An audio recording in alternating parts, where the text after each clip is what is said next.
Vamos lá então, pessoal.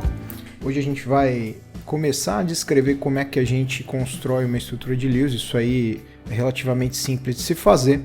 Então os exemplos que eu vou utilizar são os mesmos que estão na videoaula introdutória de ligação química covalente, que são F2, N2 e O2, oxigênio molecular.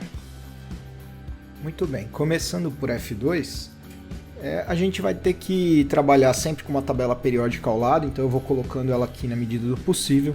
E aí eu vou puxar um átomo de flúor e vou olhar para a sua configuração eletrônica de valência. Quando eu olho lá para a tabela periódica, eu percebo que eu estou nessa situação aqui para esse átomo. Nível 2, a 1 elétron desse nível está totalmente preenchido, ou equivalente a um gás nobre? Exatamente, né? Como eu vou usar aqui 2 átomos de flúor, eu vou pegar aqui esses 7 elétrons de valência de cada átomo, vou multiplicar por 2, eu tenho 14 elétrons ou 7 pares. Você vai ver que eu sempre vou trabalhar me referindo aos pares de elétrons, né? E como é que eu vou fazer isso em termos da construção da estrutura? Eu vou colocar esses 2 átomos no espaço, e então eu vou conectar esses átomos por uma ligação simples. Quantos pares de elétrons eu usei para fazer essa conexão? Usei 1 desses 7, sobram 6. Agora eu vou começar a preencher as periferias aqui desses átomos, ou seja, eu usei 1 aqui na ligação, 2, 3, 4, 5, 6, 7 pares utilizados. Nessa situação vocês vão ver que os 2 átomos de flúor da molécula, eles estão com 8 elétrons em torno do seu ambiente, né? Sendo que esse ambiente aqui é um ambiente ligante, então onde existe o compartilhamento de 2 elétrons, né, simultaneamente por esses 2 átomos. Isso atende ao que a gente conhece como a regra do octeto, então a estrutura de Lewis da molécula de F2 é representada dessa forma. Bem, nosso segundo exemplo vai ser para a molécula de O2, nós estamos somente construindo a estrutura de Lewis para essas estruturas. Aqui eu tenho 2 átomos de oxigênio ligados, então qual é a situação do oxigênio quanto à sua valência? Eu vou investigar lá pela posição na tabela periódica e eu vou perceber que eu tenho a situação de valência do oxigênio 2s2, 2p, 4, eu tenho 6 elétrons na valência de cada oxigênio? Sim. Como eu estou me referindo a 2 átomos de oxigênio ligados, eu vou pegar esses 6 elétrons vezes os 2 átomos. Isso vai me dar um total de 12 elétrons ou 6 pares, ok? Qual que é a nossa estratégia por enquanto ao trabalhar com os pares para montar essa estrutura de Lewis? A gente coloca os átomos no espaço, a gente faz uma conexão por uma ligação simples a princípio e vai distribuir esses elétrons em torno desses 2 átomos, não aleatoriamente, mas na tentativa de distribuir equivalentemente. Então vou começar distribuindo aqui. Eu gastei 1 par aqui, então eu tenho 1 aqui, 2, 3, 4, 5, 6. Muito bem.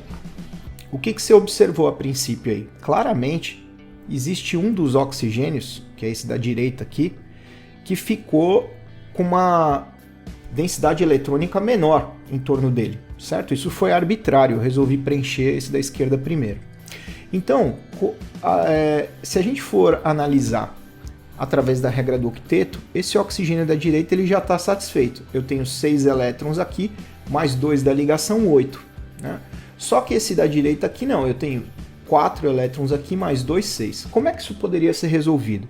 Você poderia pensar em compartilhar um desses pares eletrônicos aqui, desse oxigênio que já está satisfeito em elétrons, numa segunda ligação. Exatamente. Então, num segundo momento, eu vou desenhar novamente essa estrutura. E aí, como é que fica o resultado disso? Cada oxigênio, a partir dessa nova situação, ele fica satisfeito quanto ao octeto. Ambos têm 2 pares isolados, aqui próximos aos seus átomos, e 2 pares ligados, ligantes, certo? Então eu tenho aqui 2, 4, 6, 8, e lá para a direita eu tenho 2, 4, 6, 8 elétrons. Então a estrutura de Lewis mais estável, por enquanto, que eu posso representar para o O2 parece ser essa aqui. Seguindo a mesma direção, a gente vai finalizar com o N2, a molécula de nitrogênio. Você vai entender ao final por que eu escolhi essa sequência, né? F2, O2, N2, certo? Você vai ver que vai aumentando o número de ligações entre os átomos a cada exemplo. Quando eu pego o N2, eu vou fazer o nosso mesmo protocolo aqui, eu vou investigar qual é a valência do nitrogênio por sua posição na tabela periódica. Eu percebo que ele está um passo antes do oxigênio aqui. Então, eu tenho essa situação de valência, são 5 elétrons na valência do nitrogênio, vezes 2 átomos, são 10 elétrons ou 5 pares. Quando a gente vai para a estratégia de obtenção, de construção da estrutura, eu coloco esses átomos no espaço, vou conectar os dois através de uma ligação simples e começo a distribuir os outros pares em torno de ambos os átomos. Nós temos 5 pares, eu já gastei um, então agora eu gasto outro aqui, ó. Um aqui da ligação, 2, 3, 4, 5. Bom, novamente você percebe que o nitrogênio da direita aqui ficou deficiente em elétrons. Ao contrário do que está acontecendo na esquerda, que já está satisfeito em relação ao octeto. Então uma estratégia seria compartilhar um par de elétrons desse nitrogênio vizinho numa ligação química, mas não somente um, né? 2 pares de elétrons e assim tornar os ambientes dos 2 átomos satisfeitos em relação ao octeto. Então, se eu explorar essa situação aqui numa nova estrutura, eu teria esse resultado, né? Ou seja, essas duas outras ligações que não existiam, vieram justamente da doação desse par de elétrons, desses pares de elétrons provenientes do átomo que já era satisfeito nessa densidade eletrônica. Assim, se você contar os domínios aqui para todos os 2 átomos, a gente vai ter 2, 4, 6 para as ligações, 7 e 8, octeto aqui. 2, 4, 6, 7 e 8. Então parece que uma estrutura mais estável para essa molécula é aquela que apresenta 3 ligações ou uma ligação tripla entre os átomos de nitrogênio. Nossos próximos 3 exemplos já vão envolver moléculas além das diatômicas, certo? Então eu estou colocando aqui BeCl2, é o dicloreto de berílio, BF3 e O3, ozônio, certo? Vamos começar pelo BeCl2. Primeiro a gente vai fazer a contagem dos elétrons de valência para essa molécula. Como eu tenho 2 elementos, então eu vou pegar o berílio, que é do grupo de metais alcalinos terrosos, então a configuração eletrônica de valência dele está em 2s2. E o cloro, ele está em 3s2, 3p5. Ele está no período de baixo, logo abaixo do flúor, mas... Opa, eu não coloquei o 2 aqui, né? Mas com a mesma configuração eletrônica de valência. Então, para o berílio, eu computo 2 elétrons. Para o átomo de cloro, eu computo 7 elétrons, vezes 2, porque são 2 átomos na estrutura, são 14 elétrons. 14 com 2 são 16 elétrons, ou, na nossa contagem, 8 pares. Como é que a gente dá origem à estrutura? A gente vai conectar esses átomos no espaço. Como é que eu vou montar isso? Normalmente, uma situação que funciona muito bem é você considerar o elemento menos eletronegativo, se você preferir de maior caráter metálico, como elemento central. Então, nesse caso, eu coloquei o berílio, que é um metal de fato, como elemento central, como átomo central, certo? Então, coloquei os cloretos aqui, ou os átomos de cloro na periferia, e aí vou conectar esses átomos. Muito bem. Para isso eu usei 2 pares eletrônicos dos nossos 8 pares disponíveis. Agora eu vou satisfazer os elementos da periferia. Então, fazendo isso, eu tenho 2 pares 3, vou marcar direitinho aqui, 4, 5, 6, 7, 8, certo? Muito bem, a gente vê que os ligantes aqui, ó, né, os dois ligantes que são átomos de cloro, eles estão satisfeitos com relação ao octeto, ok? Aí você fala assim, ah, mas e o berílio? O berílio, na verdade, ele é um elemento metálico e ele é do grupo 2. Ele fica satisfeito com a densidade eletrônica que ele já está. Aqui não teria nenhuma razão para a gente compartilhar elétrons aqui, como a gente fez anteriormente, e formar, por exemplo, duplas ou triplas ligações, já que o elemento aqui é um elemento metálico, né? Se você pensar em fazer isso, você vai ver que você vai estar retirando densidade eletrônica de um elemento mais eletronegativo, cloro, para doar para um menos eletronegativo. Será que isso seria espontâneo, né? Será que isso de fato aconteceria naturalmente? Então parece que essa estrutura resultante para o BsCl2 é a estrutura de Lewis mais provável para essa molécula. Próxima estrutura, Bf3, átomo de boro, átomo de flúor. Vamos em busca das valências. O boro eu tenho a valência de 2s2,2p1 pela posição na tabela periódica. O flúor já apareceu aqui anteriormente para nós, 2s2,2p5. Então eu tenho aqui 3 elétrons computados para a valência do boro. Aqui eu tenho 7 elétrons para a valência do flúor, porém eu tenho 3 átomos de flúor na molécula, então eu tenho 7 vezes 3, 21 elétrons do boro, mais 3, 21 elétrons, desculpe, do flúor, mais 3 do boro, são 24 elétrons, ou 12 pares, exatamente. Para a conexão desses átomos no espaço, assumindo aquela nossa opção de colocar o elemento menos eletronegativo no centro, eu coloquei o boro. Então vamos ver se dá certo.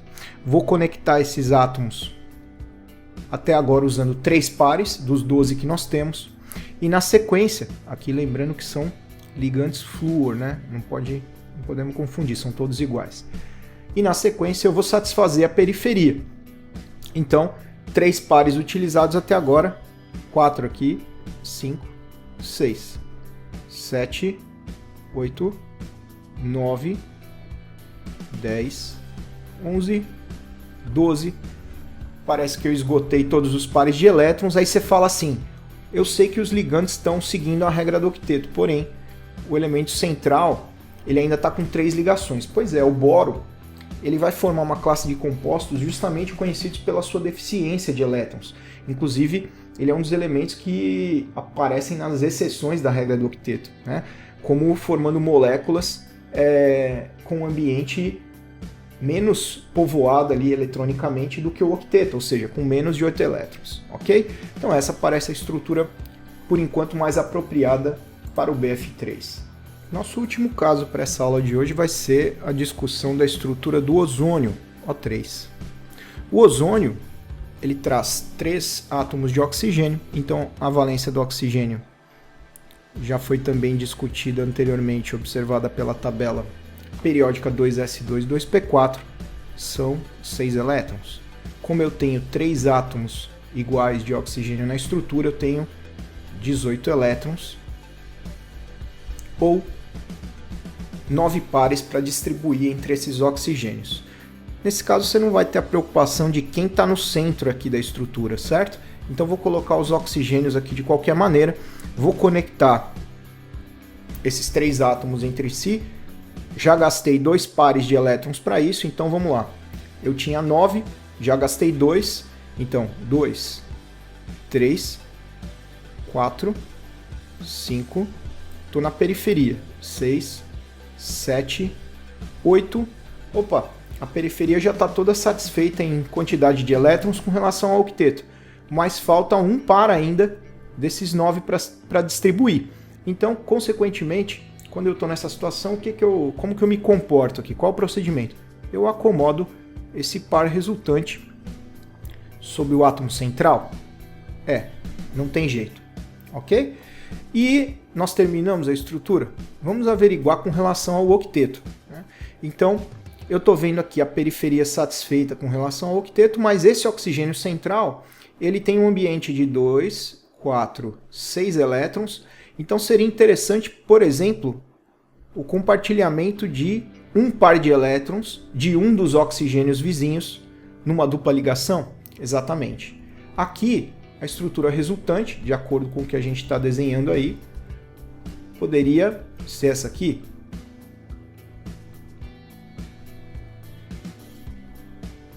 Poderia. No entanto, está aparecendo um aspecto que você já conhece, um aspecto importante. Se essa dupla ligação veio da doação de um par de elétrons aqui do oxigênio da direita, o mesmo poderia ter acontecido para a esquerda. Então aqui você também pode representar a chamada estrutura de ressonância, onde a gente tem a mesma possibilidade, né, de acontecer para um lado ou para o outro. Então eu vou ter duas estruturas de ressonância que são absolutamente equivalentes entre si em termos de energia. Nessa situação, eu posso representar utilizando colchetes. E as estruturas de Lewis para a molécula de ozônio são representadas dessa maneira. Então é isso. Obrigado pela presença, pela audiência e até a próxima.